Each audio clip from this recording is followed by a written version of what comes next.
अभी हम लोग काशी गए थे। काशी में बहुत अच्छा चीज़ देखने के लिए मिला, लेकिन हम लोग बोटिंग का भी मज़ा लिए। बोटिंग में हम लोग गए थे बोटिंग पे, तो वहाँ पे बहुत सारी पक्षियाँ आई हुई थी। हम लोगों ने प्लान किया कि हम लोग क्यों ना उसको अपने हाथों से दाना खिलाया जाए। तो हमने स्टार्ट किया कोशिश करना।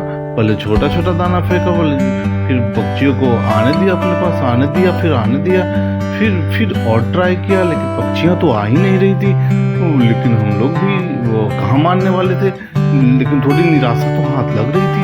बट कोशिश करते रहने से, हमने सुना था कि कोशिश करने वाले की कभी हार नहीं होती। तो हमने आगे बढ़ा और कोशिश किया और कोशिश किया। तो जाते जाते लास्ट में हमने कोशिश करते रहा और फिर चिड़ियों को बुलाया, लेकिन चिड़िया आ ही नहीं रही थी। वो खुद समझदार थे, उनको तो सारी जगह दाना मिल ही रहा था, तो इसलिए चिड़िया आ नहीं रही थी। फिर हम लोग क्या करें, बहुत अच्छा नहीं लग रहा था हम लोगों को। ये देखिए आ गई चिड़िया, तो फिर जो मेहनत था रंग लाया। फिर मैंने फिर से ट्राई किया, फिर से आई और फिर से उसने दाना खाया। तो मुझे बहुत अच्छा लगा, दाना खिलाते खिलाते और चिड़िया को मनाते मनाते मुझे बहुत मजा आया।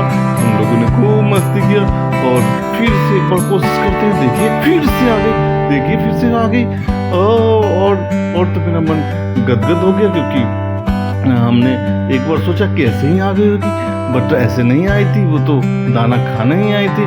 जब दूसरी बार दाना खाई और ये तीसरी बार भी खा गई, और तीसरी बार खाई तो मुझे इतना अच्छा लगा, इतना मन को सुकून पहुंचा कि मैं बता नहीं सकता हूँ। और मैं बहुत खुश हुआ, क्योंकि मेरे हाथ से दाना खा रही थी चिड़िया और किसी के हाथ से खा ही नहीं रही थी। तो मैं अपने आप को बहुत सौभाग्यशाली मान रहा था कि चिड़िया मेरे हाथ से खाना खा रही है, मेरे हाथ पे आके खाना खा रही है। वहीं पे सृष्टु भी थी, उसके हाथ से खाना नहीं खा रही थी चिड़िया, उसने भी कोशिश किया, बट वो चिड़िया को मेरे ही हाथ से खाना था। तो मैंने बहुत कोशिश किया और चिड़िया को बहुत खिलाया, बट सृष्टि के हाथ से खाई नहीं, तो उसने हार मान के दाना को फेंक